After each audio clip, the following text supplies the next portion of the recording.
Today, I have a special guest, the man, the myth, the legend, Mr. Roy Holmes. And if you are a physical therapist and interested in speed, agility, training, strength and conditioning, framework, and helping your athletes to the next level, this podcast is going to be perfect for you.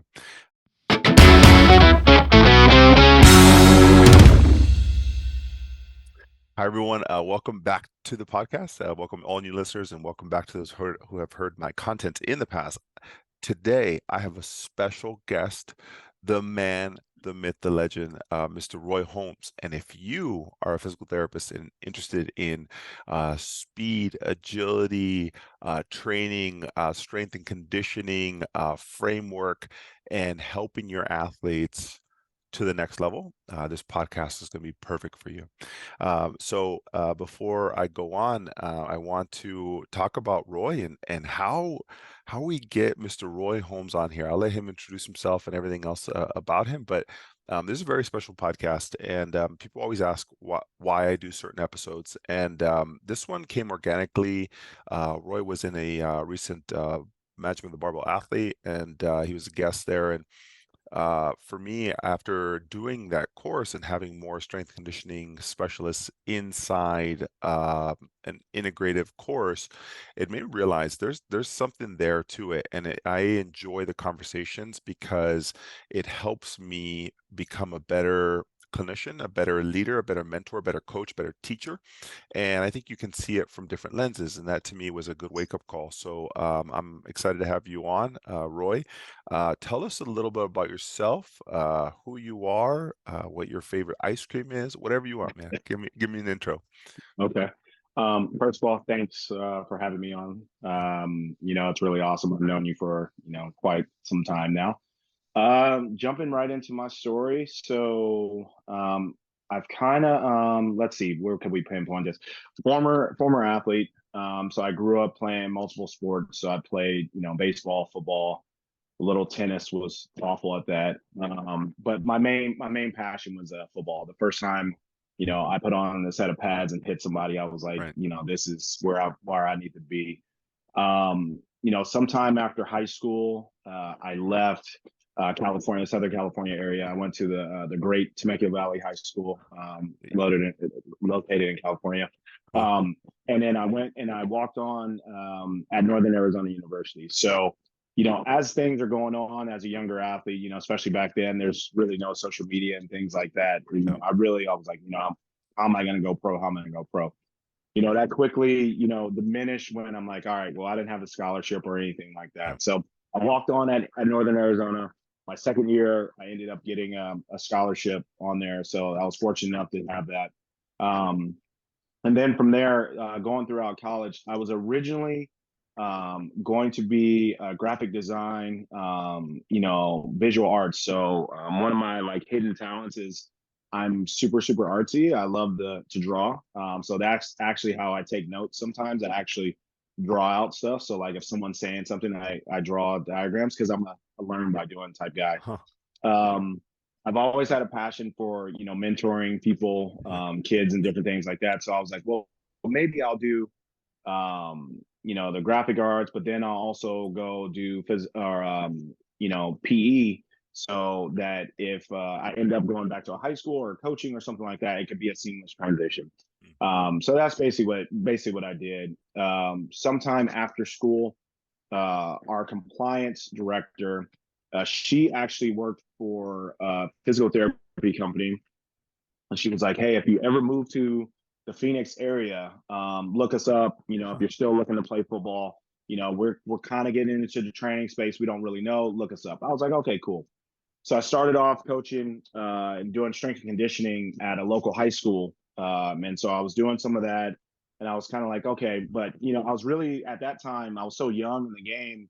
I was just really doing the same similar things that our coaches had taken us through college. So you kind of have the book knowledge, but you don't really have the failures that you should have. So did that for 2 years. We had the opportunity to compete for a state championship.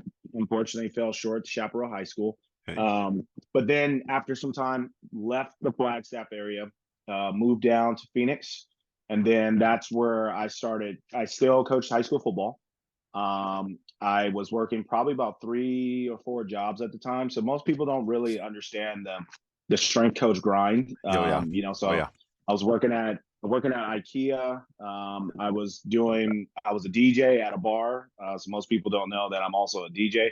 Um, so I was a DJ at a bar. I was working at IKEA, and then I was also doing. I was actually a PTA during the day. So I would do PTA work during the day.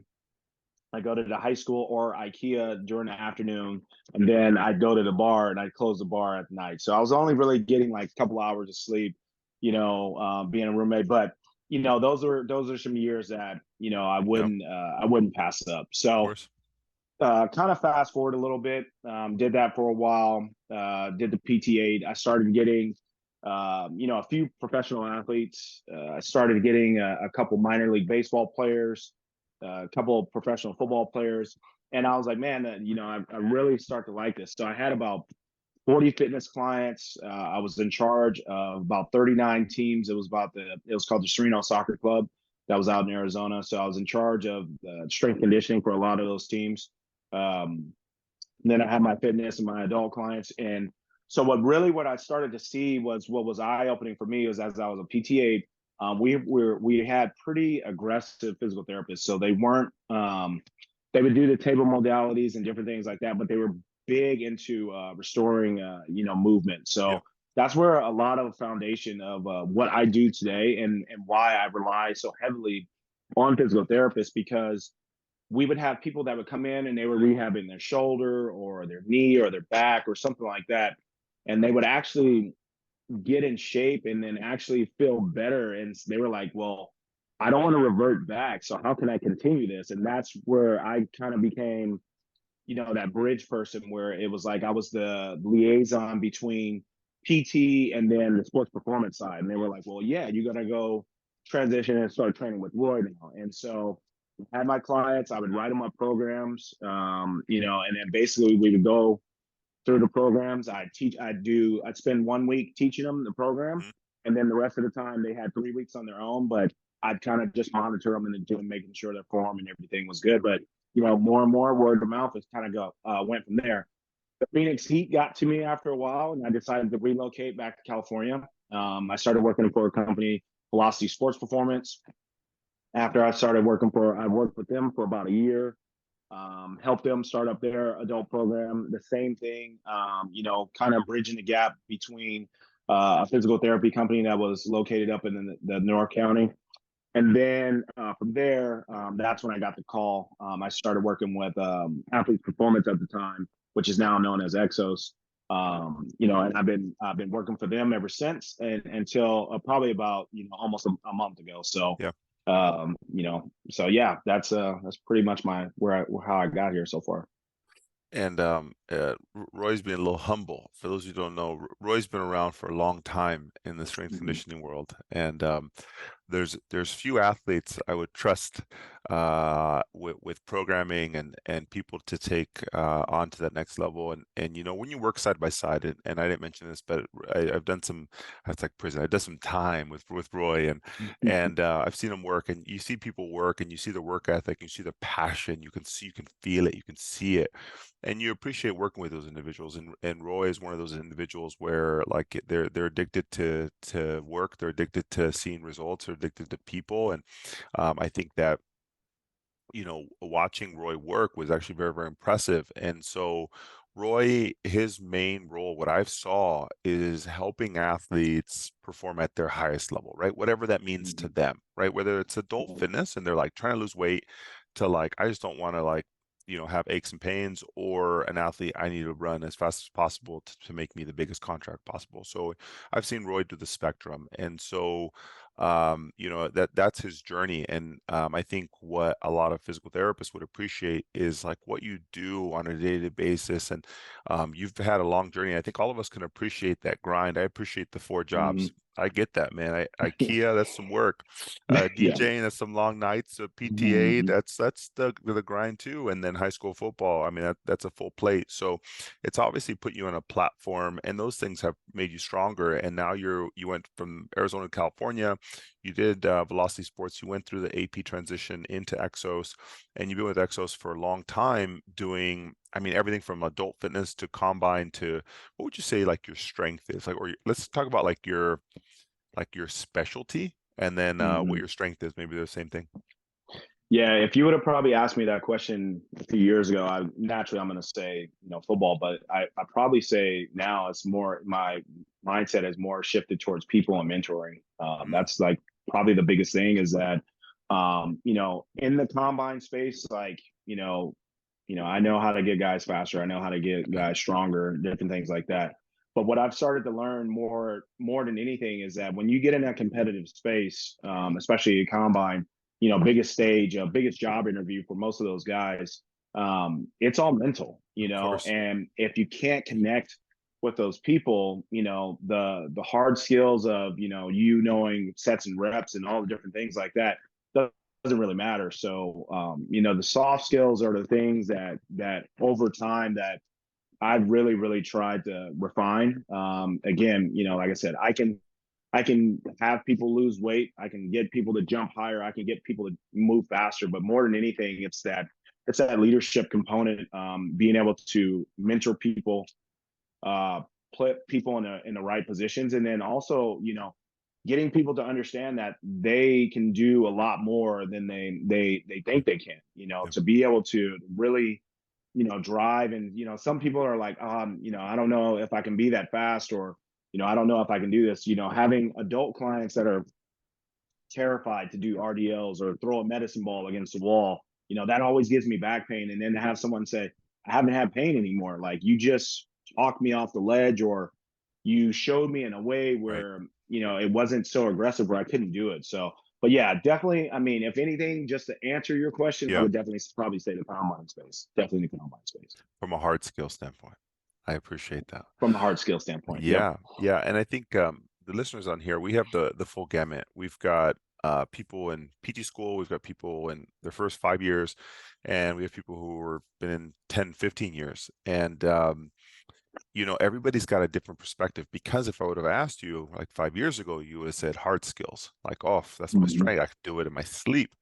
Yep. Yep. And now you're out multiple years past that time point, maybe 5, 10, 15 years.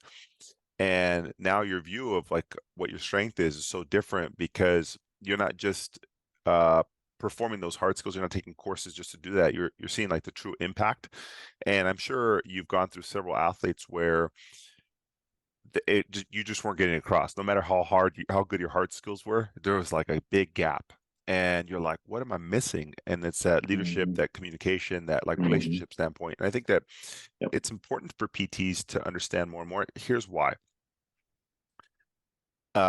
In the strength world, it's an interesting difference in the expectation a client has.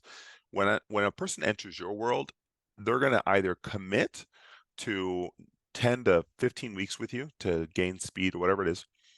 They're going to commit to 18 to 72 sessions to accomplish a goal. And they know inherently that in order to gain whatever it is that they want, it's going to take a little bit of time, and they have to put an effort. They're using you to consult and help direct them. In physical therapy, it's a little different. The expectation Mm-hmm. is faster is better. So Right. like if I can get you out of pain in one visit, man, I'm doing my job. And in Mm-hmm. yours is like, yeah, I can help you do whatever, lose 10 pounds, lose like run 2 seconds faster. That's not going to happen in one day. And Right. helping them understand that, and then along the journey, reminding them to stay motivated, stay high, accomplish more, blah, blah. And so when PTs don't achieve results fast, it's very frustrating for them. Mm-hmm. And the expectation is that it's like pump and dump. You're just gonna like bring them in, get them fast or get them better, and then you're out. Yep. But when reality is, this is a long game, and people aren't, like you said, that back pain's never gonna go away unless you get into that brain and understand like what's really behind that and what's the fear, because you can get them out of pain, but they're going to come right back in 3, 4 months. And if you really want to have an impact, you have to understand that from a leadership standpoint. And I think most physical therapists, depending where they are in their career, can't see that or now seeing that. And I Mm-hmm. really appreciate that because um, if you ask me right now, I'd say I'm right there with you in that like my goal and vision is to help people understand that at a higher level, because the impact is so much greater if you can get that clear from the beginning Mm-hmm. versus relying on your hard skill to do all the hard work. So Yep. I really appreciate that. Okay. Mm. So tell me what sports are you typically working with all year long? Like what's your schedule look like on a normal annual Yeah. basis? Yeah. So in the private sector, it's really seasonal. So the athletes that I end up working with are athletes typically in their off season. I will have some athletes that are kind of year-round athletes, but that's an unfortunate situation because they're typically free agents and they're waiting to get picked up by a team. And so, if we start off the year, so January, from a fitness client standpoint, that's when everyone has their New Year's resolutions. But for me, that's the biggest time and the heaviest time of the year. So that's when typically the pro day and NFL combine training prep starts, and it's basically a 9 to 10 week process where you're leading up to getting guys ready for a job interview, and so that they can have an opportunity to enter the NFL. So that's what that's going to be for the first 10 weeks out of the year. Somewhere in the middle of that process, so like late February, almost early March, is when a lot of my NFL vets will start coming in. And so when we say NFL vets, it means that guys that are currently in the NFL. So they're in their off season. Their team didn't make it to the playoffs. They're not competing for a Super Bowl. So they're just kind of getting back into the groove of things of training. Because as we all know, or that most people know, is that throughout sport, they're not really lifting weights and doing that. They're just kind of maintaining throughout the season. So they lose, a baseline of fitness. So they have to restore their fitness, get their bodies back feeling healthy so that they can push, for another season coming up the next year. So then I have my NFL vets that are coming in.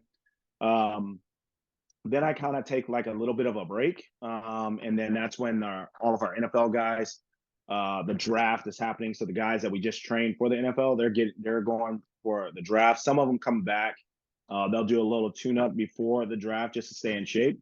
And then most of our NFL guys are going to what's called OTAs. And so OTA stands for organized team activities. And so a lot of those guys are getting ready for that. So that's typical. That's like for like high school athletes, that's like the spring ball of the NFL. So it's like in between, like almost like a check-in, like, hey, I know we haven't really seen you in 3 months, but we want to check in and kind of see where you guys are at. So that's what that is. Starts doing some workouts like that. Those will normally go up until about June. And then in June, up till July, I'll start getting my NFL guys will start returning back in. Also during the summer, that's when I tap into a lot of education. So I will start doing some presenting myself.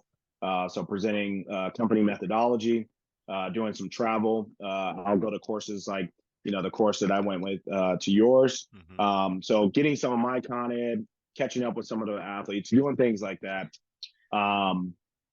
Also, then what happens is we get a lot of our college kids that come in. So I've been fortunate enough that I've made some good relationships with some kids, and they've referred other kids. So for about 6 years, I've had a pipeline of college athletes, college football players that are coming from all over the country to come train.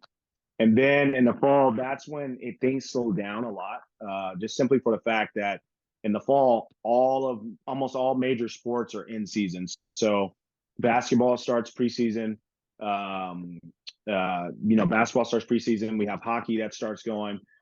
Baseball's in its postseason. NFL's right in the heart of it. So that September to about December time is when things slow down a little bit. But then sometimes in October, that's where things pick up, is because that's when our Major League Baseball players will come in. So very, very seasonal. It just depends on the time of the year. But Yeah, we get an influx of athletes. So we'll have guys that are in there from 2 to 6 weeks. Some guys are in there for just 1 week, and then it just depends. Now, that's very interesting from your perspective because um, it's almost like you're creating a program, but in my world, I call it chefs. Like, who's the main chef, right? Like, so Mhm.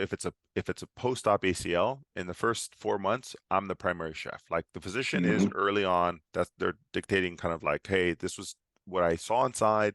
Don't go aggressive with this. Okay, sounds good. Once that soft tissue is healing, I get to take over at least for that body part, right? So I might be working with a strength coach, work on fitness and overall program design to ensure that they're still productive with fitness. But from a healing perspective, I get to be the main chef. As they transition out, then I'm like, oh, Mhm. hands off. What do you need? I'm here to support you. So for you, when you're a main chef, is for sure combine. You're like that head person. And then you've Mhm. got in between time points where people are coming and doing check-ins.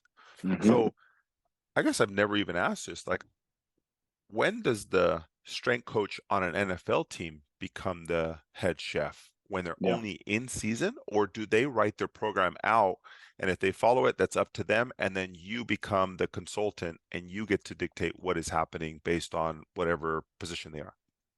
Yeah. So that's an excellent point right there. Is that I think that's what's helped me over time is that I look at it as that I'm always preparing somebody to go to something else, Yep. and I need them to be ready to go to somebody else. So what I look at is that I consult with a lot of the NFL teams and the scouts and different things, and I'm like, what is it that you guys are looking for in players? And they're always talking about character, work ethic, and then also again the intangibles like can they run fast, can they jump high, Yep. what type of guy is he around the facility and things like that. So that is what's driven and changed my mindset behind programming because if you don't have an understanding of their lifestyle or the activities that they're trying to get back to, then your program really doesn't mean anything Right. because, you could be, in February, we're not sprinting guys full speed,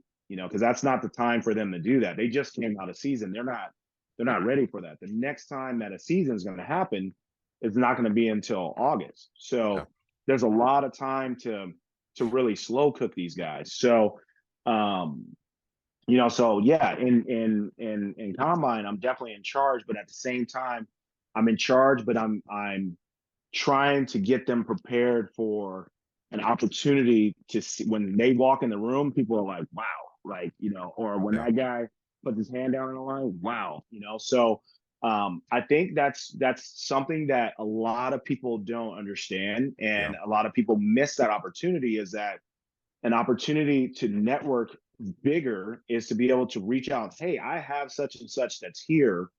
Um, you know, what is it that you felt like they did well? What is it that you feel like they can work on in the off season?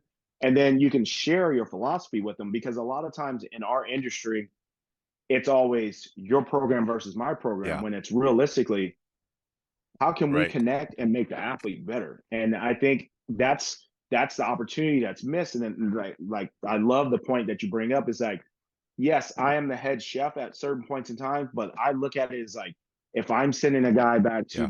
the Cleveland Browns, I'm sending him back to Detroit. Right. He needs to look like X. So, Yeah. and having that awareness and being unafraid to just reach out on the email and say, hey, like, Right. I'm going to be the guy that's going to be working with Chris, and Right. what is it that Chris needs to work on?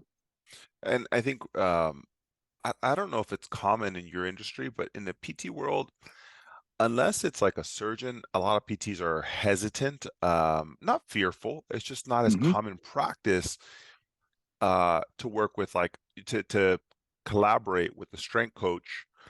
Not like I said, not out of fear. I think it's just not as common practice because they don't feel like maybe it's going to impact what they do. And unfortunately, here's what happens in the industry, and I've seen it 1,000 times. Uh, Clinician gets them ready and they want to have them perfect. I don't know if you've worked with enough PTs, man, but these guys, they don't, they like, they're perfectionists, right? Hmm. Like they just want to, like, I want them pristine, but don't load them too heavy, but like don't Yep. mess them up because I want them just nice and pretty. Yep. But they haven't had any volume, they have no fitness, but they look good. And so they'll wait to that time point and then they'll be like, finally cooked, they're ready. Here you go. And then the strength coach is like, well, they have no base. You haven't Yep. worked on any general strength, no preparatory phase, and they've lost all this time. Hmm. So they won't do it in the middle or at the beginning. What experience is that? What's it like in your industry? Is it the same? Like, I just finished combine, they're yours, or I just finished, off season, they're yours, or is that more of a collaborative community? Yeah. So it's funny that you mentioned that, especially in our world. And then going back to when I said I DJ'd and did different things. So I mean, if you think of a DJ booth, you have this big soundboard and all these different things, and you're trying to get the perfect sound, but at the same time you're guiding all the people that are on the floor. Yeah, And so what that is that that's a model for communication if you really think about it, yeah, and it's like, you can control the rhythm of the building. And so I've been fortunate enough to work with people like yourself, to have other therapists that I've worked with that, um, I collaborate a lot with them. And so, and that's what's very helpful is that because the more questions that I can ask them, the more I could say, the better off that athlete's going to be. So if I'm like, hey, this guy is struggling with this when he is trying to get out of his start. I notice his leg internally rotates at certain points in time. I notice he goes into flexion when he does this, blah, blah. So then the PT and I, we can sit down and they say, oh, well, when he came in, he actually had turf toe on that left side. yeah, So I'm like, that's why he's having a hard time pushing out of his stance. right, I can switch his stance, blah, blah. So to me, the PTs that are the ones that want to integrate and want to know more about sports performance are the ones that have been the most successful that I've worked with because they have a greater understanding of movement. yeah, So a lot of therapists, sometimes they look at it as like, well, I understand movement. And it's like, I got the person back to walking and basic function, and now they can function back in society. But like you mentioned before, is that how much has the tissue been loaded? What is their base of fitness that they're going back into?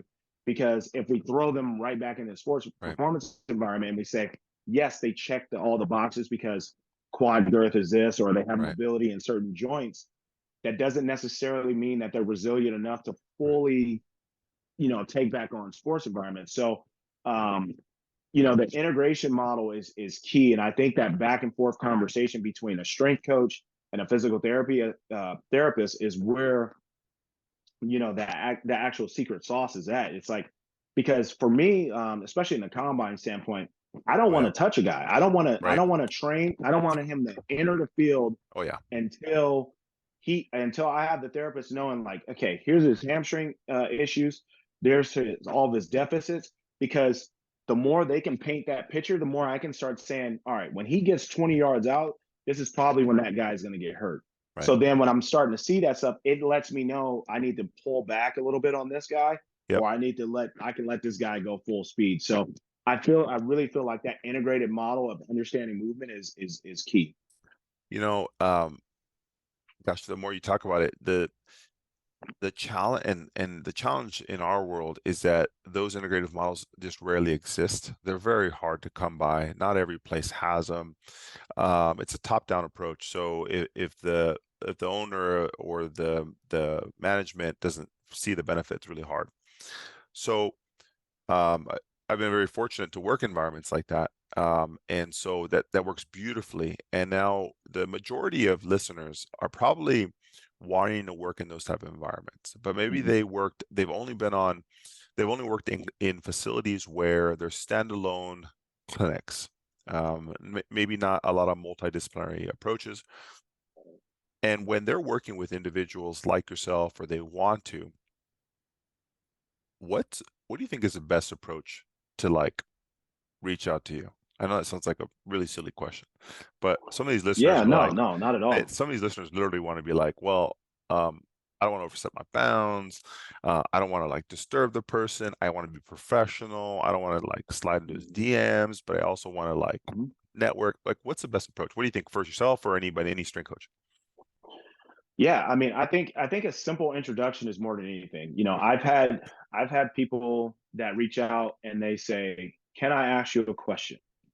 I'm like, well, that is a question. You know, it's like, you go on at DMs, it's like we're both professionals here. Like, let's go ahead and like get to what you wanna ask, you know? Um, it's like you don't have to soften the blow. Like just See, go ahead and say, hey, I'm Chris. right, I'm a physical therapist. right. I work down at such and such, blah, blah. I've been following some of your information. If you have some time, I would love to connect and talk through Right. some different things I'm seeing with some of my athletes, and maybe you can give me some ideas of being able to do that. But and like even for me, it's like, man, I'll reach out to some people and I'll say, hey, I think that's amazing exercise. Can you tell me more about that? Are you willing to do that? And I Yeah. think that's where a lot of people mess up is that Yeah. they're waiting for this back and forth, like, oh yeah, like, oh hey, hi, and it's just like get to the To point. get Like to the what it point. that's what social media is for. It's like if you, Get it's that. almost like a job interview that you've wanted. Like, oh, I see that. I have 2 minutes to introduce myself to that person. Yeah. So if you just What's your keep pitch? saying, Yeah. yeah, it's like if you Yeah. just keep saying, hi, can I ask you a question? It's like you're Yeah. missing opportunity. I may not check that DM anymore because Right. just get it out there. Yep. What your intent is, why you want to do something. Because a lot of times what'll happen is the typical high, um, you know, can I ask you a question? Is typically followed up with, how do I get a job? And I'm like, I don't I even know see. you, you know? I So, see. I normally don't answer those, but if I've collaborated with somebody and then Yeah. I go check their social media and I see, some of the work that they're doing, I'm more likely to lower my defense and say, hey, like, yeah, I'll vouch Sure. for this Let's person. go. I've never worked with them in person, but they ask great questions. So I would always say, like, whatever, however you want to present yourself, Yep. that's what you bring forward first. Yeah. No, I appreciate that. And man, this is a weird analogy, but it's like dating, right? You see somebody out and you're like, you don't want to just be like, hey, what's up? You kind of Yeah. need to like have a pitch. You gotta like, hey, are we gonna do this or not? Yeah. And I think that I was just having a conversation with a physical therapist recently about this, and that because there's so much access now with social media. I mean, you can DM, you can Facebook message, whatever your platform is, there's so many ways to connect. And if you play that long game, people get drawn out. They actually are opposed to it. They don't want to play this, like, I don't got time. Like, can you just tell me what you want? Yeah. Are you trying to date me or not? Like, Right. I'm gonna move on to the next. And so Right. I think today, young professionals, established professionals, I think they need to understand that. And you know what the funny thing is? Athletes want to know that as well. Hmm. What I mean by that is like, are you gonna be able to help me and tell me exactly what you think? Don't be playing this like, well, we're gonna like for the first couple weeks, I'm gonna work on like generally this is what's gonna happen. Like you gotta have a clear cut like plan. And I think people appreciate that. And that's a really good coach, right? Like they're gonna map this out and they can have that confidence versus playing this long game of like dragging things out because you don't even know what you want. And so I appreciate that, man. I really do. So for you listening, if you're interested in developing relationships, being more direct is what I took from him. Being more direct, Hmm. succinct, and having the guts to just do it. Yeah. Yeah, just do it. This is Roy and I have been around for a long time in practice and doing things, and I think you can weed out and you can read what people's intentions are. And if you're more direct, it just cuts to the chase and allows us to blow past and read past, that you don't have low confidence or anything else. Ultimately, we want to help. I think that's where, as after a certain point in career, you're like, yeah, the hard skills are really, really sexy here once in a while, but you're like, now you just want to help people, like other Right. people do the same thing. So don't be afraid. I think people genuinely want to do that. So I appreciate that, Roy. Thank you. Um, Hmm. Now let's get to the juicy stuff, man. Okay. I want to know about some of what you do, how you do it, because I want to learn, and there's a lot of people on this podcast who want to learn. And even though that was your strength 5 years ago, Mhm. that's like not even close to our strength. That's like our weakness Yeah. as a physical therapist. And it's nothing to us as physical therapists. It's just like, when do you get the chance to work with somebody for 10 weeks on non-painful things Hmm. and they pay you for it? Right. It's just not as common. So we're talking about, you said you're pretty good, you're really good at developing programs, getting people fast, bigger, better, stronger. A large portion of what you talked about earlier was the NFL. It sounds like you've done so much with the NFL. Before we start into the nitty gritty, um, what, how long have you been working with NFL athletes? And then what is your main focus? Obviously, in the late winter to early spring, you're working on combine.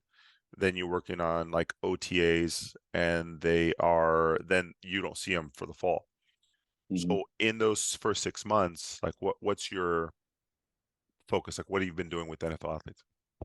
Yeah. So over time, I think probably what I've done more than anything is, again, connecting with strength coaches and different things like that, and saying, because I always look at it as that the athletes that come train with me, when they leave the facility, they're walking business cards. And Yeah, so yeah. if I send them out in worse shape than they were, Oof. I'm going to be in trouble, and so those are going to be guys that are going to say, hey, I trained at X Right, facility right. and they didn't get ready. So really what it is that I think more than anything is sitting down and doing a lot of the back end work. Hmm. That's really helped me, is having a better understanding of whatever sport you're working in, whatever client you're working with, is understanding not only their lifestyle but their season, and looking at it is like, what is a year round calendar for that. So sometimes when we talk about that for adults, but like if we're mainly looking at NFL athletes, like when is it competition season, when is it postseason, when are they going to travel, what do they need to be ready for? And that's the thing. So you always have to, in a strength world, is that we're always working backwards. And so I know that in February it's not time for guys to run full speed, but I know towards the end of February that in March I'm going to start doing basic sprint mechanics and different things like that. And I'm going to start loading guys up a lot more because I've done a foundation of work so that they can withstand the load. So I think the biggest thing is that is once you understand the annual calendar, then it's easier to program from there. A lot of people are looking for, sexy exercises and different things like that. When as you have to be a lot more aware of, like, some guys are like, they're just a trainer. Whereas a lot of the guys, that the way I look at myself is like, what are the most common injuries in the NFL that I'm seeing all the time? Well, okay, everyone's like, well, concussions and things like that. But I'm looking at it as like, how many soft tissue injuries There we go. are they having? What teams are there, or is it occurring to? What players does it seem like it happens to all the time? Is it always linemen? Is it always, and I try to break it down into categories, because it's not like I'm always going to just have a group of receivers in the building, a group of linemen in the building. I might have a mixed bag. So there might be 8 guys in my group, and it might be 4 of them might be offensive linemen, Yep. 2 may be receivers. So I have to really customize a program, even though all of them are getting ready at the same almost exact timeline. Oof. So, so there's a lot of loading and different understanding that you have to have, is like, you know, the distance that a 300-pound man has to travel compared to a distance that a defensive back that plays special teams, that also, may, go to offense, that's a lot of mileage that guy has to cover. So how resilient is he going to be? So when we start talking about, tissue injuries, plantar fascia, tight Achilles, calves, hamstrings, all the different tissue and ligament injuries, that we start to refer to over time, is that's what you got to start looking at your program and saying, how am I addressing this? Because really, based on the NFL calendar, there's a lot of stipulations that, a lot of the unfortunately, the strength coach in the NFL are sometimes handcuffed by that. Is that They can only have so many quality hours with the players just Right. simply because, the union doesn't allow them to do that. And it's not necessarily a bad thing, because some programs in the past abused it and they train players too much, whereas, Right. some undertrain them, So I look at it as that I'm going to spend more time with these guys. So I get, I almost get 8 weeks before they go to OTAs. Then they're going to get, 4 to 6 weeks at OTAs. And then I'm going to get another 4 to 6 weeks with them. So I'm going to spend a lot of time with them. But, what helps me more than anything is that where I have to start is one, what we talked about is you have to set the expectations. So whenever you take the client's wants and you take the client's needs, that's where the program is supposed to come from. And so the only way you're going to understand the client's the wants and needs is like, hey, I want to get faster. I want to get stronger. I want to lose weight. Or actually understanding the psyche of the athlete. Hey, I'm on year 10. I'm probably not going to get another contract after this. Maybe we can, have a stellar year. I've never been to a Pro Bowl before. So, Right. we have to understand, those clients' wants, but then we also have to understand the things that what's that 3, 5, 10% that we can make better that's Right. going to give you another contract. So, evaluation piece is very important. Like I said, the PTs that I've dealt with over the past, they communicate at such a high level, but they understand sport and they understand movement, and I think that's a big key. Also, the sports nutritionists that I've dealt with.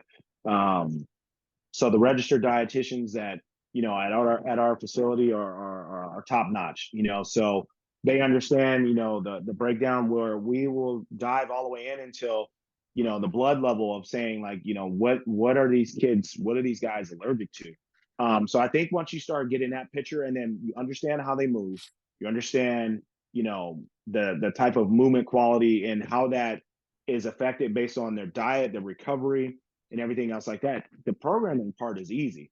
But if those front two pieces don't happen, you're going to be in a lot of trouble because you're going to be training a lot of dysfunction. And so if you don't understand that, and then Right. also, what a lot of coaches have a problem with is that they don't know when to pivot. They're like, this is the program and this is what we're going to do. Well, if you're struggling with something, or like the PT screen said, don't press this guy overhead, don't press that guy overhead, because he's not going to be ready with that. And then it's going to turn into a chain of events. Now this guy has a lower back injury because you keep trying to press him overhead, blah, blah. So not only do I have to understand how PTs think, I Right. have to understand how strength coaches think, because like I've mentioned a few times, is that it's about the athlete more than anything. And if we're not communicating at a high level, we're dating now, and so when we're in a relationship, we got to understand. Well, I got to hear what you're saying, and so if I'm not listening to those things, I'm like, man, you're running a 4.3, and it's like, well, I gained 15 pounds. I didn't want to gain 15 pounds. It's like, but they're running a 4.3. It's like, yeah, you're happy, but the athlete isn't happy. So we always got to meet expectations. We have to manage expectations. It's like, this is what you are now. In 6 weeks, this is where we're going to be. And here's the plan to get you there. So if you buy into the plan, and if I'm willing to pivot when things aren't working, then that's when a program is really going to hit at all cylinders. Man, I'm gonna save that like last 5 minutes, and Okay. I'm gonna play that over and over again because there was some good stuff in there, Roy. No. For the listeners who've been in my world, man, I think this is episode 93 or somewhere around there. And so if you ask me, Roy, in all truth, I've worked in a lot of different scenarios.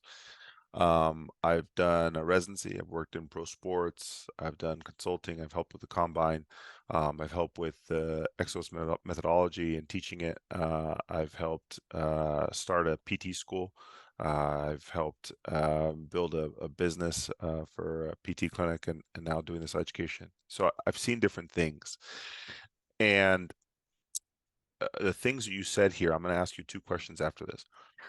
But you said working backwards, that's what you have to do. Like you have, like as a strength coach, if you don't do that, you're guessing. You're Yep. absolutely just throwing, you're just throwing Instagram to the wolves, right? Like all the Instagram Yep. exercises. So you're just trying to be sexy. Yep. And you have wants versus needs, setting expectations. Everybody who's ever listened to my stuff, where I've learned the most in all the settings I've ever done, from didactic to pro sports to traveling internationally, was for strength coaches. And here's why. Because I work with phenomenal physicians who had great hard skills. They taught me about meds, contraindications. I worked with nutritionists and dietitians about allergies and those type of things. I work with PAs on how to inject internationally. I worked Mm-hmm. with a lot of varying people, but their hard skills is what they were dependent upon. Mm-hmm. And then I work with strength coaches who I was like, why are you doing those exercises? The same ones I'm doing. They're like, yeah, but I'm doing it for a different reason at Mm-hmm. different time points because insert goal. And I was like, I've never understood that framework until you said it that way. And I was like, I kind of do that too, but I don't go as far as you. I go 6 weeks. My brain could only see 6 weeks because I know that pain Mm-hmm. free is going to exist in six. And that person's like, yeah, but what about the rest of the year and off season, preseason, postseason? Like, shoot, you like blew my mind. And so working with strength coaches has probably one of the most instrumental things in my career to help me understand truly what I do for people. And you said something here interesting. You said, um, as a profession, PTs, we lock ourselves down into like we're movement specialists. It's like Mm-hmm. our vision as a profession. But you said, but if you don't know people and like athletes, movement Mm-hmm. is irrelevant. Like it's really irrelevant because you can't resonate. You don't know what you said their lifestyle and their lifestyle, and then also obviously their goals and what that has to blend together. That if you don't have those two things locked in, your program doesn't really matter to them. It doesn't fit. Mm-hmm. You're gonna actually Nope. gain 15 pounds. And so, listeners, take a couple things away. Um, go away from the movement aspect. Roy really likes that you know movement, but if you can put it in context, the way you're going to have the greatest impact is if you can understand Roy as a strength coach, a human. You can send that athlete and what their needs and wants are, and if you can take that, the hard skills like icing on the cake. Mm-hmm. Um, you said programming is easy. Yeah. Most of us as PTs were like, that's like the hardest thing because we don't get to do it. And you're like, I can do it in my Nope. sleep. Right. To you, I'm going to flip this. What makes a really good PT in your eyes? Yeah. I think a little.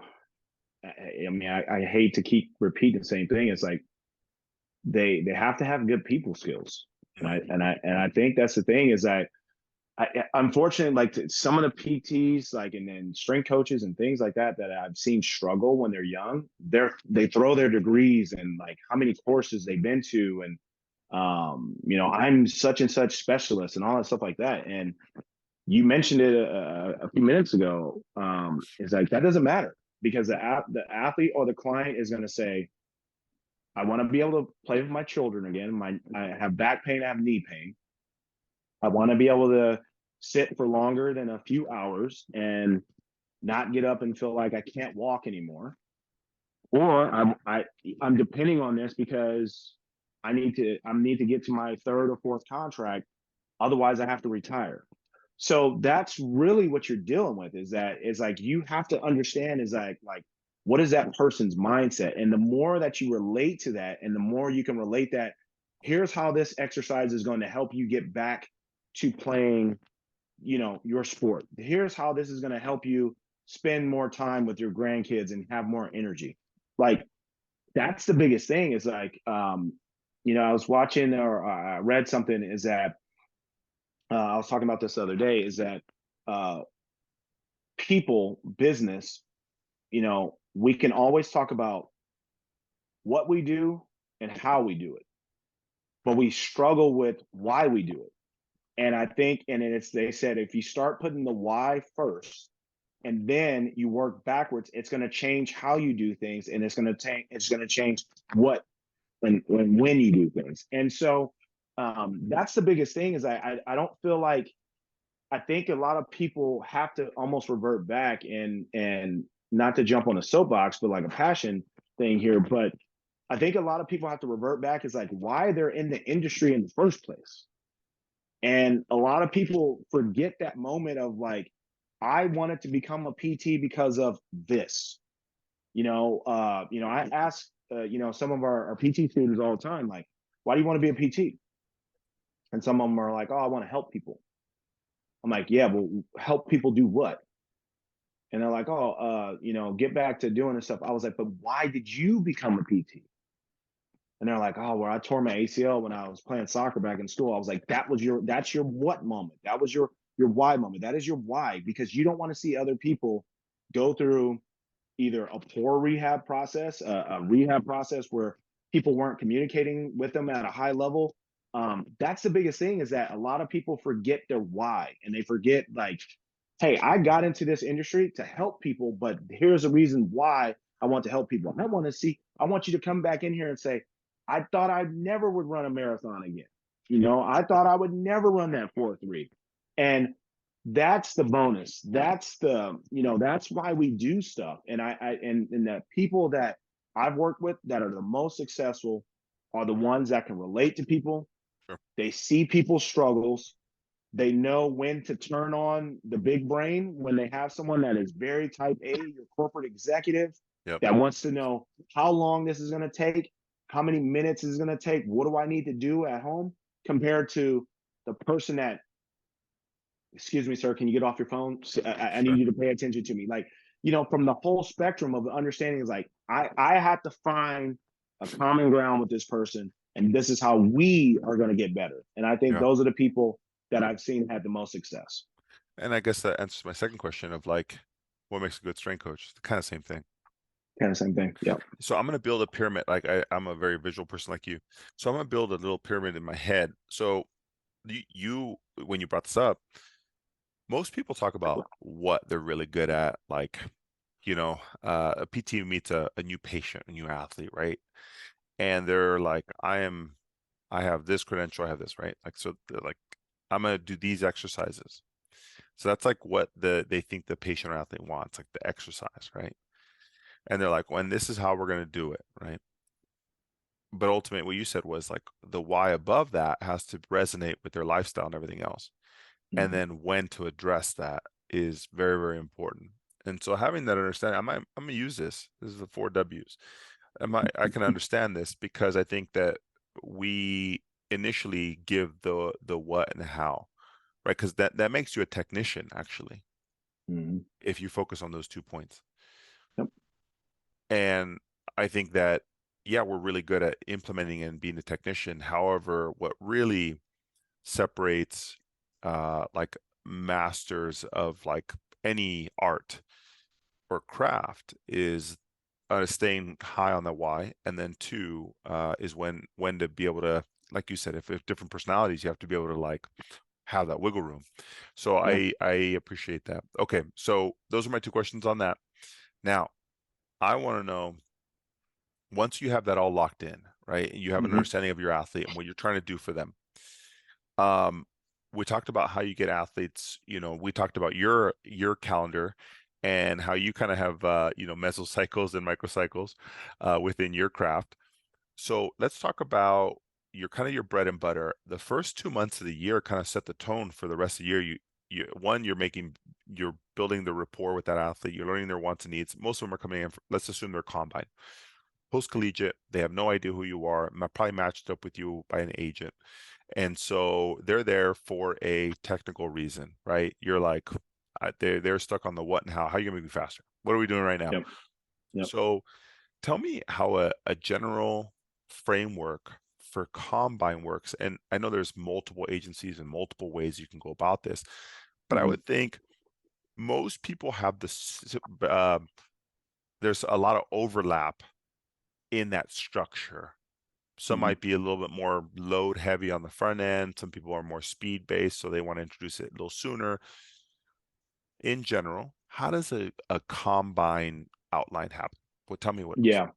Yeah. So, what we're looking at is that there's in the combine process, there's five things that are super important. Number one is going to be the athlete's health.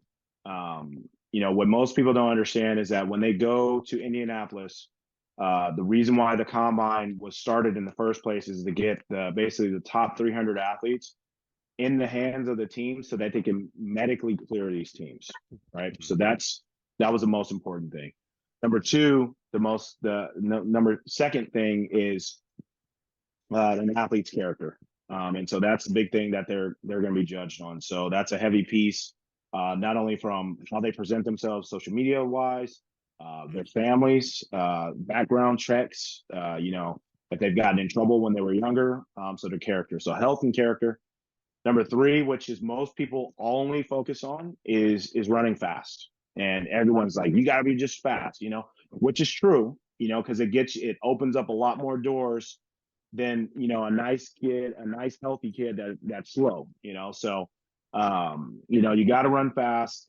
And then the next part is going to be their tape and their position work. So they have how they move, doing actual football skills, and then the structured change of direction drills. So those are like 5 things. So when you look at that, there are a lot of moving pieces that are happening within that 8 weeks. Wow. We have guys that are coming from national championship games. So the combine process starts on the 2nd, it will start like, let's say the 1st of January, and that following Monday, the national championship game is happening. So guys that are competing for the national championship that may be declaring for the draft are behind 2 weeks, right?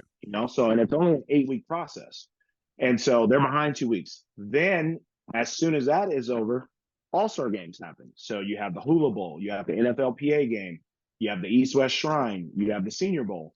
So you have all these various All-Star games because a lot of times we have guys that are small school guys that they get invited to an All-Star game so that they can compete with other top talent. So then the guy isn't really concerned about running fast right now. He's like, hey, I have to go against the center from Alabama, and I'm a nose guard from, St. Cloud State, blah, blah, Right. So, so a lot of guys are concerned with that. Then when that guy finally gets back into the building, it's almost 4 weeks. Mm-hmm. And remember, week 8 is a week that we go to compete. And so really combine is structured on getting guys bigger, faster, stronger now. Bigger, faster, stronger now. So it's like we put a lot of stuff into a funnel. And then whatever the byproduct that comes out of that funnel is like, that's how they're going to run. So from doing a really good job of getting these guys in the best shape that we possibly can. Yep. The expectations. So, the strength coaches, the PTs, it sounds weird, but we got to undress ourselves. And what we got to do is that we got to let them know, like, we are here to service you. Nothing else matters. We're here to service you guys. We're going to make sure you guys are in the best shape possible. Performance RDs got to right away figure out their nutrition needs. Their PTs have right away got to go through that medical history. But at the same time, before the PT can become mom, because I always say PTs are moms, strength coaches are dad. Before the PT can become mom, they have to say, like, look, I am not here to jeopardize your draft stock, because it's so true. Because once the process gets going, the things that the athletes will tell the PTs are stuff that they won't tell coach. They'll say, hey, my ankle hurts, this hurts, blah, blah. But then when I get out the field, hey, how you guys feeling today? I'm great, coach. Nothing bothers me, because they don't want to miss sessions, but they'll tell mom everything. But then from there, from a strength and power standpoint, we have to put these guys in boxes quickly. So when we're looking at the 40, we're looking at different segments on the 40. How does a guy start? How does a guy go through his dry plays? How does a guy transition? What is his top end speed mechanics? Do they know how to finish? And then we're taking splits. So when we're timing the guys on that, we're looking at splits. We're able to do some horizontal profiling. We do some force plate testing. We do some NOR board, so see their asymmetries from right to left.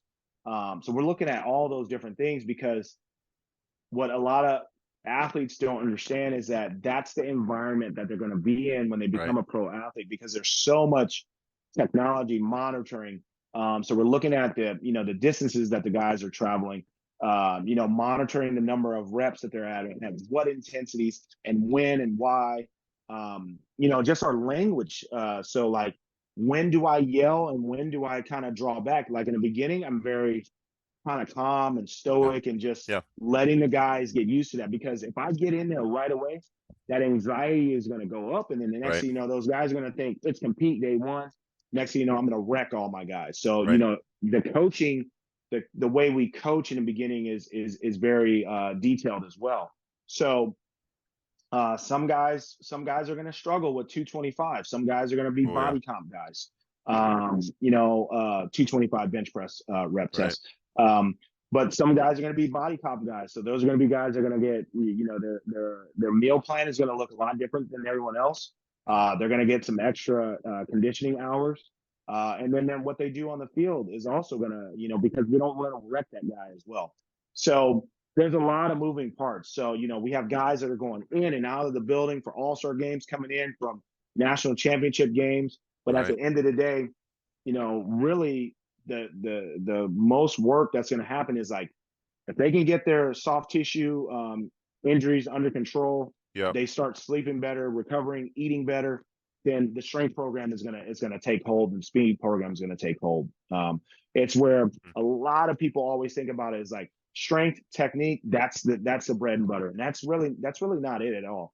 Because again, if you're putting load on top of dysfunction, it Right. doesn't matter. It Right. doesn't matter. That guy's not going to run well, and he's probably going to get hurt. And then now he can't run at all when it's actually going to keep.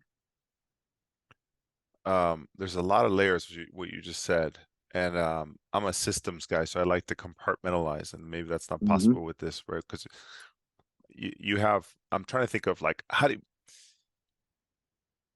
you have five elements, you Mm-hmm. have people in different timelines, all Yep. wanting the same goal, highest performance.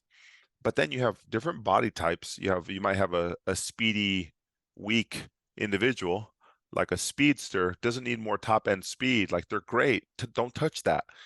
We Yep. got to get them strong. You have Yep. 8 weeks to give them some general strength. But then you have some people right in the middle. You have people who are super strong and slow.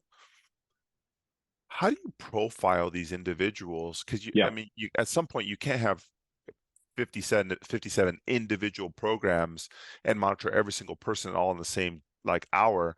So you kind of have to chunk and categorize some people, right? So you might have Yep. like strong and slow and fast but weak.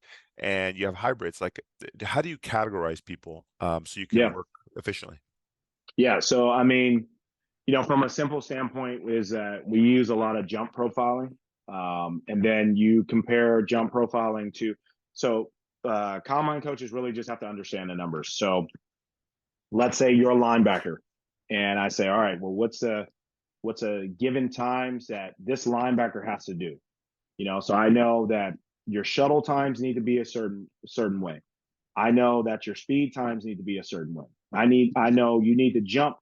Okay, you need to be a 10. You need to be plus 30 in your vert. Hmm. Your 10 time needs to be this. Your 20 time needs to be X, and your 40 time needs to be this. So then as I'm measuring that over time, so when you first get here, I time you. I say, okay, Yep. here's what you Yep. are raw. Okay. So then I start looking at it and saying, all right, dietitian tells me something. All right, well, what's the optimal weight for this guy? Well, you tell me. Well, he's slow. He's slow right now. So we got to lean him up and put a little bit more, get his force out. So how is this? Well, he's actually a pretty switchy guy, but he doesn't know when and how to use it. So he needs to have more technical sessions. So what starts to happen is that you have this general program, but the guys that are within the groups of the program. So like I might have a group of skill guys. So those are receivers Yep. and defensive backs. They're all in one group. I'll have my linebackers, tight ends, and running backs all in one group. And then I'll have my offensive linemen and defensive line all in one group. But even within those groups, Right. there's guys that are struggling in there. So some guys are guys what we call will be more of a load guy. So Yep. this is a guy that he is just underpowered. He has poor start mechanics. His broad jump profile, so his horizontal jump mechanics aren't well. So he needs strength, right? Then we have some guys that are more explode guys. So like they're strong, but when they put their foot down, it doesn't really nothing really happens. So they don't transition through 20 well. When they put their foot in the ground, it's just not a real big turnover. And then what we have is that we have our twitchy reactive guys, Yeah. and so Yeah. these are guys that are a little bit more plyometric, and so or that they lack plyometrics. So like let's say we have three guys. So if I have a load guy and we're doing hex bar deadlift that day, Yeah. every day is going to be basically like a max effort for him. So like Oof. we're just trying to get him as strong as we possibly Yeah. can. Yeah. Whereas my explode guy is going to be more of a guy that is going to pick up weight with a Right. high velocity. He's going to Yes. pause, Yep. but then he's going to start Yes. using a lot of momentum to get off the Yes. floor. I get that. Whereas my twitchy guy is that he's got strength, Yeah. he's got explosiveness, but he only has it through a small range of motion. Yeah. So then he might be a little bit more of a single leg squat guy where I'm doing more asymmetry type work with Yeah. him to get him through greater ranges of motion so that twitchiness now happens not just, when he Right. barely touches the floor, but now he can do it, through a greater range. Um, so that's how the programs will Yeah. look. And, basically I'll say, all right, my load guys, you're at this rack. My explode guys, you're at this rack. And Yep. then my high twitch guys, you're at this rack. And the guys know, and it's like we'll color coordinate, Yeah. code them. Fair. And the guys will say like, all right, well, why am I in this color? Okay, because you're this, and here's what your 10 times are. Bet, coach, that makes sense to me. I'm gonna go do that. And it's just a simple communication process because if athletes all of a sudden see colors or this is bad or this is good, and it's like, no, it's not bad. It's just we Different. identify this as an area that if we improve this is how much better you're going to be because you're already at the gates of entering the NFL in the first place. Now let's make you a lot better than what you are. So it's up to us to ID that and to really be able to see and tell athletes to say, hey, like, guess what? This is the direction you need to go in. You're a body comp guy. You're a body comp guy, but you're high twitch. You've had a ton of soft tissue injuries. So here's your program. You're going to be on a recovery program. We're going to put on some lean mass with you. We're going to not touch your top end mechanics too much, but then we're also going to work on your strength because we need to be more resilient. And then that way when you get to top end speed, you won't fall apart. So that's really what it is like, it's like all these guys are a bunch of just, I'm big into F1 racing right now, but they're like a bunch of little F1 cars Yeah. and where they're pit crew and they're coming in is like, we need to align this guy a little bit better. This guy needs Right. to have better tires. This guy needs better brakes. But then also too is, like I said, is understanding the drill. So if it's a change of direction drill, might not necessarily be a strength at deficit. Like he might be one of our strongest guys. And I'm like, man, he's struggling going to his right. I go back and look at his PT Profile. evaluation. I'm Right. like, he Internal struggles with internal, rotation. external Yeah. Yep. rotation of the Yep. hip. Yep. So he's going to struggle on that side. So now I can go have that conversation with the PT and like, here's the film. This is what he Right. looks like when he goes right. This is what he looks like Right. when he goes left. Now the PT says, oh, I'm seeing that. Now it kind of changes, the modalities that they're doing with them to be able to open him up more so he can have more success on the field. So that's how that back and forth really needs to happen. Would you say, and I've never realized this, would you say that your focus out of all the professions we've been talking about is nervous system development? Yeah. Yeah, because that's what we're playing with. More than anything is that, what most people don't understand is they just think we look at athletes as like, okay, they're young, they're healthy, boom, Right. let's light them up. Right. They don't sleep well. So like a lot of people, like most of our athletes, they're night owls. So they stay up all the time. Right. So the time that you train them throughout the day is going to be really indicative of like how much that helps them, you Right. know. Um, what do they eat and when? Like some athletes, they have early sessions. They may not eat anything until 1, 2 o'clock throughout the day. And we know there's a body comp guy. So that's affecting their metabolism because they're taking on so much stress throughout the day from their speed work, their lift, and now their PT session.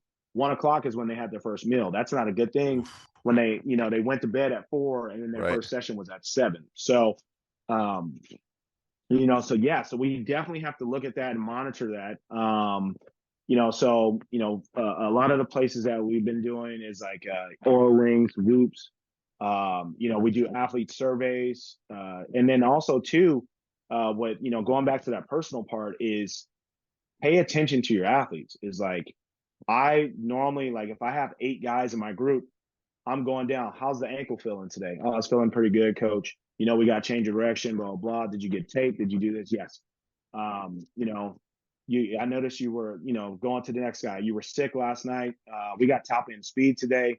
Right. Were you able to keep food in? How hydrated are you? Coach, I'm not that hydrated. All right, we're gonna go high technique today. You're not gonna Makes run. sense. We're not gonna time you today. Makes sense. So yeah, that's definitely a key factor there. Um, because you and I are looking at movement in two different ways. Um, Mhm. I would say w we are working on nervous system, but we're under Mhm. control, right? Mhm. You're working on developing nervous system development within several layers, right? Right out of the block, top end. I mean, so many different layers. You're doing vertical, you're doing horizontal. We're like, we're working on nervous system enhancement, like you're developing it. And we just want to make sure they're under control, they're moving quality. So we work on quality, you're working on actual like enhancement. There's a big difference there. Mhm. And I guess I've never realized that. And funny story, my wife and I, we just were on a plane recently, and she fell on asleep on her hand. We were across, we had two rows. She took Mhm. one side. She fell asleep, and because she fell asleep, um, she was on her forearm. And Mhm. when she woke up 20 minutes later, she couldn't extend her fingers. And she was like, "Oh, my arm's asleep." Well, it took like 5 days for it to come back 100%. And Okay. I was like, "Oh, it's just gonna just move it around and be fine." And she goes, during the whole day, she was really concerned. She's like, "I can't move my hand." She couldn't extend her hand. And we're like, "All right, we're gonna take you in or not?" She's like, "No, I'm good, I'm good." So she worked on it, and she's like, all day, no improvement. The next morning, she's like, "It's 20% better." I was like, "Really?" She goes, "Yeah." The next day, moved it, no improvement. The next second morning or the third morning, 20% better. And the only way it got better because it was a nerve issue, she had to Mhm. sleep in order for it to get better. It wasn't like movement, like like muscle tissue kind of feels better as you move, Yep. and joints do too. The nervous system did not improve with movement. And that's a big difference. And we work Mhm. heavily on that on the movement side. But if they don't have that sleep, you're in trouble Yep. Yep. because that's at risk for now. Hamstring starts to kick in, quads a little fatigued. So I appreciate that. So now you broke it down into a couple different people. I missed one. You said like a load guy or a load person, a twitch person, a body comp. What was the other one you said? Yeah. So from a strength standpoint is a load, explode, and Explode. and then basically like a range or so like Yeah, a high twitch guy. yeah, Um, yeah. Got it. so some guys can express higher forces through small ranges of motion. So then Yes, what we'll do is we'll put them through a more of a lengthening program. yes. Whereas other guys need to be able to explode through a greater range of motion, so under load, and then other guys need to be loaded. No, that's actually super helpful for me in my head. And do you these are like vertical tests, force platforms, everything else. Are Mm-hmm. you just using like counter movement, non-counter movement to help differentiate like if it's true like general strength Yeah, yeah. In the problem? past, I would do that. Fortunately, we were able to get some force plates Oh, last couple of years, so now we can actually see with the various tests. Even though it's more vertical jump profiling, I yep, mean, definitely, I would love to have some 1080s out there. nice. But from a vertical jump profile, like what you can see is like bilaterally. which foot do they actually like to take off with? Yep. How much force are they putting with that? And so when you start to see that asymmetry and different things like that, and then now, match that together with their deficits, then yeah, it definitely looks at that. But like, just to keep it in simple terms, like if you were using a vertical jump, what you want to look at is it should look like a step. So like, let's say a guy jumped 30 inches, 32, Yes. 34. Yep. So his non-counter movement jump was 30 inches. His counter movement jump was 32. And his drop jump, so off of Yep. like an 18-inch Yep. box and then jump again, was a 34. That's the step that we want to see. So your Yes. non-counter movement should be the lowest. Yes. But now what we will look at is that, let's say we have a 30, 28, 34. Yes. So now we know that that guy goes into the explode bucket. So he needs to be able to, Yes. He's not using it. overcome inertia. Yes. Yep. Right. Then if we have a guy where it's like, he's a 30, 32, 28, we Okay. know that guy is not very plyometric. So Yes. we need to work on a little bit more reactive. And then even if a guy has all the steps, but then now it's like 15, 17, 19, we know that those numbers are below the standards of where that I person's supposed see. to be at. Yeah. So he automatically goes into as a load guy. I understand. Yeah, for those listening, I go over this on my Strength Summit course, but basically looking at where people can they use a stress shortening cycle, and if they can't even reach a certain threshold, that means they just don't have the strength. So you kind of have to differentiate people. Roy's talking about a very high level of like true differentiation on these high profile players, but for most community members, you might not need to do the drop test or drop jump. You can just really do counter movement, non-counter movement. If you're just working with your general community members, it's an easy way to see, are they a load-based problem? They just need to get strong, or if they need to work on stress shortening cycle. So most people, if you're, and you said this, not me, I'm not saying this, if they're just a trainer, if they're just somebody who's like doesn't know what they're doing and they just throw them on the plyometrics, the worst thing to do is throw plyometrics on somebody who's already fast. Like you Yes. can be using that time.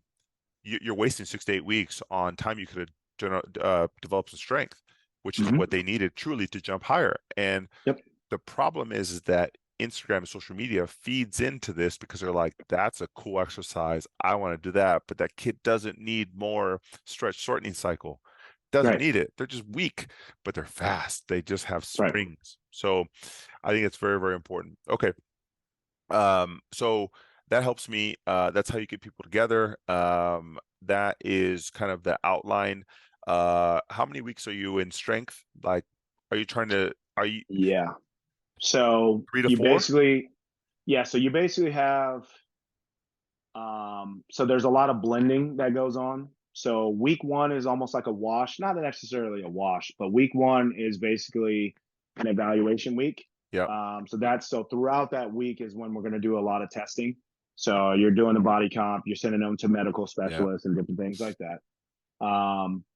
Week two is really like a foundational program, but it's more of like a GPP of yeah. like, There we go. here's when we start installing more of like what you're going to Get need it. to be able to execute at a high level later. So baseline bench press testing, upper back strength, um, we start working on body composition. So more volume based rather than heavy load based, because if they don't have that base, or that basically like be able to substantiate of putting more load on a bigger base of hypertrophy, it's gonna be bad for them. So what we're really looking at is what you touched on earlier, is that the first couple of weeks is managing nervous system fatigue. And so what some guys do is that they do too much too soon.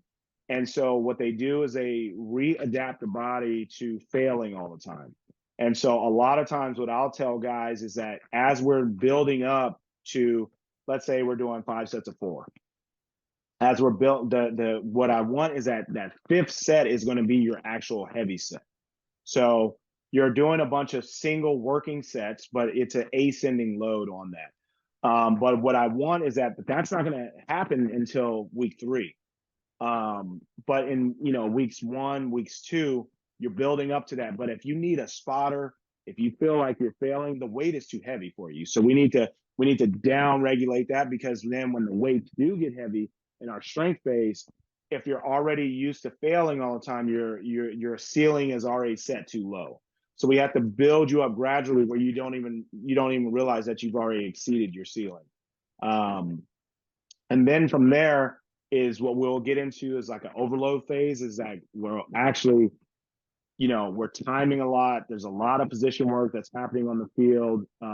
So it's similar to most people out there. It sounds really like track like, and that's essentially what it is. You're working on movement mechanics, body composition. You're working on general strength, and then now you start to apply more force. You start to apply more velocity. Then what you do is you do a little bit of overreaching, a little bit of overloading, and then you taper the guys down.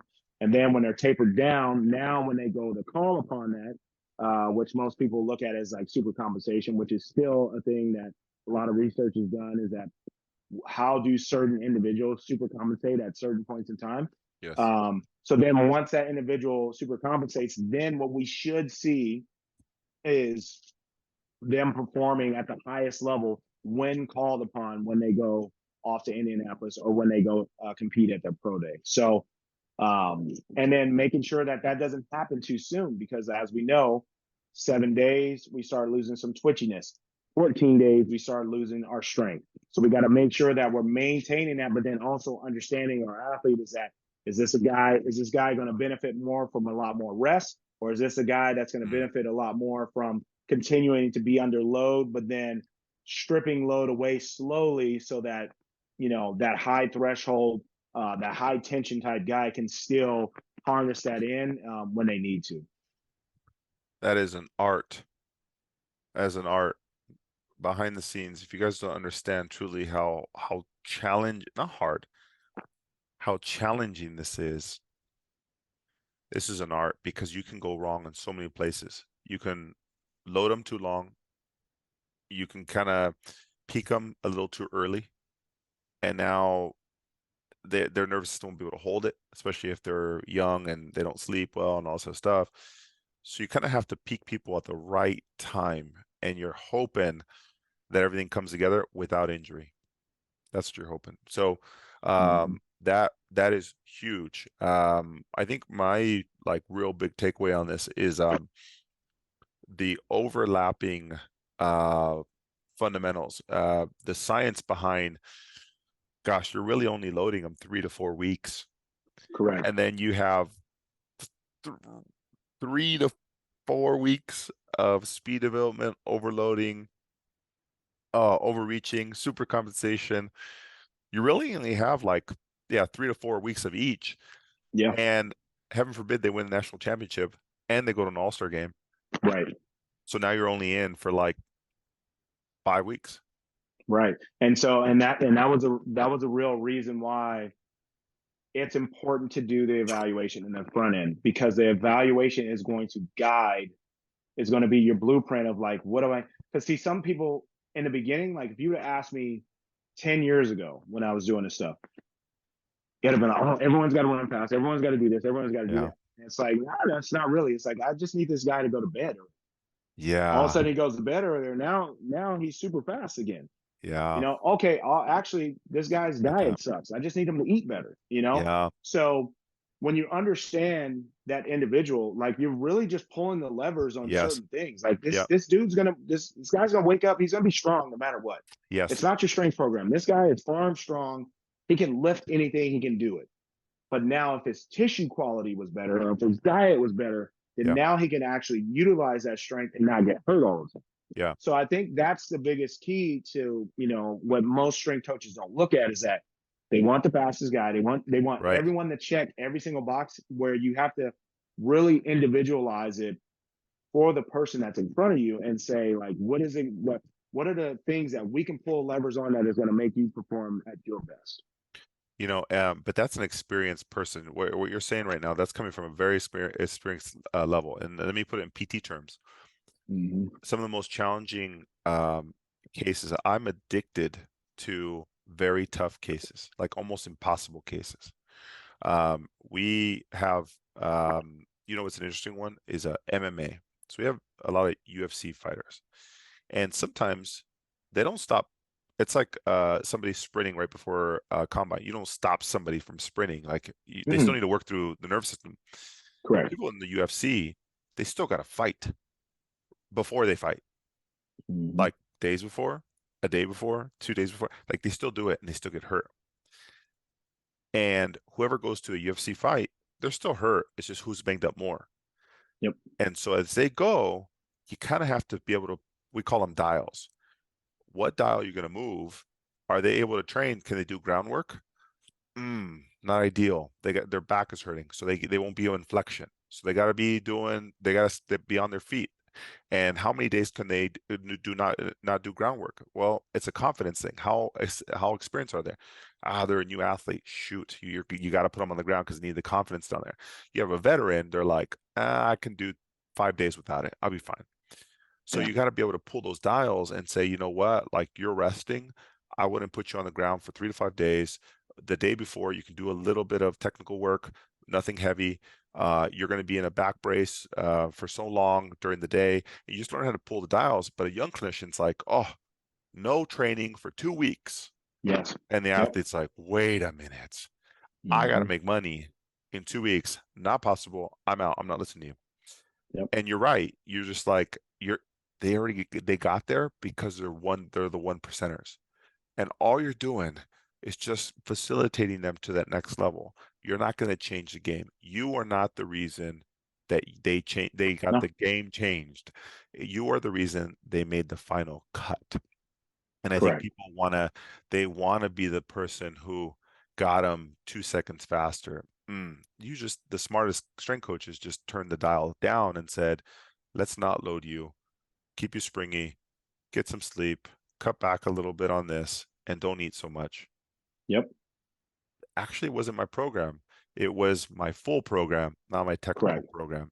So, and Hmm. I think that's what a lot of listeners here can take. The PTs listening to this, it is an art and a science, and it's really hard to say that because as a new clinician, you're like, hey, man, I want to do every exercise on the planet. Sometimes Hmm. doing no exercises is the best thing for them, and learning to control the lifestyle and the personal life outside is more valuable because when it comes down to it, you're not going to change the game for them. They've already built, they're ready to rock and roll, they're highly performing individuals, and if you overdo it, you're going to make a bad name for yourself, not a good name. And so I really want to take that away from, that's what I'm taking away from everything that you said, Roy. I think there's a lot of good stuff in what you said. I'm going to listen back to this because I think there was really, really good comments in there, things that I've said to the audience that is good for me to hear. And I hear my framework coming back from the strength coaches. Like, what you say is what strength coaches say, and PTs need to hear it because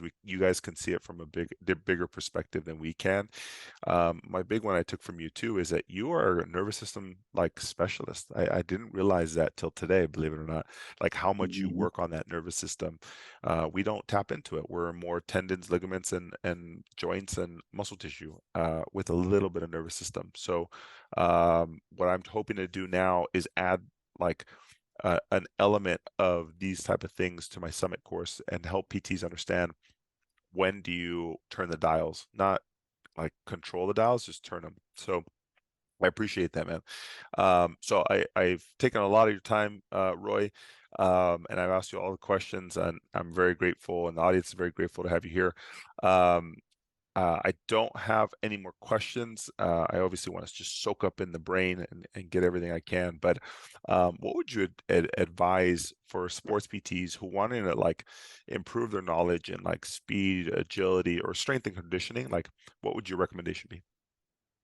Yeah. I would just say go out and find a local coach. Like we talked about earlier, is do some networking. Yeah, Hey, what time do you guys have athletes? Can I come out and view a couple of your sessions and buy you lunch and just kind of talk to you fair. and see how your environment is. Yeah, Especially, because that could become a referral base because there's a huge. lot of trainers that are great that are out there, but they're Yeah, working in, parks and different situations. I mean, you're trying to make this, seamless integration as best as you possibly can. So definitely talking to people, and then getting outside of, don't go to courses that only have to do with PT.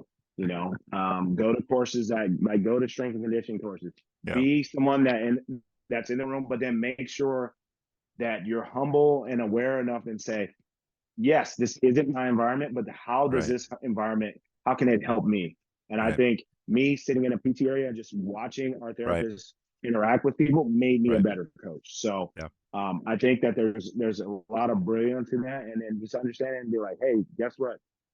Until you die, you're still always going to be learning. You're Yeah. always going to be learning, and there's always something new, and someone's going to say something that you thought was something, but they said it a little bit different way, and it finally clicked to somebody. So you can Yeah. always learn something.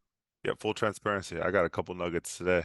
I have no problem. I'm eating humble pie right now. So no, so yeah, no, I genuinely love doing these podcasts because I love hearing different perspectives, and way people say it hit me differently at different times and different times in my career. So I appreciate that. The big thing I hear from that too is most PTs only take courses that are like CEU approved, and a lot of times, like strength conditioning classes, might not be CEUs for PTs. And I think that um, you don't have to always have that. I think that you have to make some sacrifice in time and money if you want to make it to that next level. Some of us are going to work 4 jobs like yourself, and some of us aren't. Mm-hmm. And so sometimes you got to be able to eat, and in order to make that happen, you got to make some sacrifices. So for those of you listening, take courses, CEU or not approved, just do the damn thing. But it's got to be part of your mission and part of your why. And if you're not like really hungry, then you're not going to make it happen. But for those who you want like positions and things like Roy, who's gone to like the highest performing level within that industry, and if you want to do that within PT, listen to the people who've done it, and he's telling you genuinely to reach out, be direct, be humble, take the courses that you don't know, and always be learning. Like, it's pretty straightforward, nothing secret sauce, and it's just a friendly reminder that it doesn't ever stop, even when you reach the top. So Roy, we really appreciate your time. I know it took way more than we thought we would, but truly your story is great. I'm gonna see IKEA differently, Yep. and I'm gonna just picture like the fist pump with Roy and a DJ. Hey, so I really appreciate your time, and the whole PT community all over the world appreciates you. And at some point, if you take any of my course, I'm going to try and get Roy in several of them behind the scenes. So if you guys are interested, message me, and we'll have to drag him out into one of the courses. So catch you guys on the next episode. I really hope you guys are healthy and doing everything that you love. And I will see you guys on the next episode. Take care.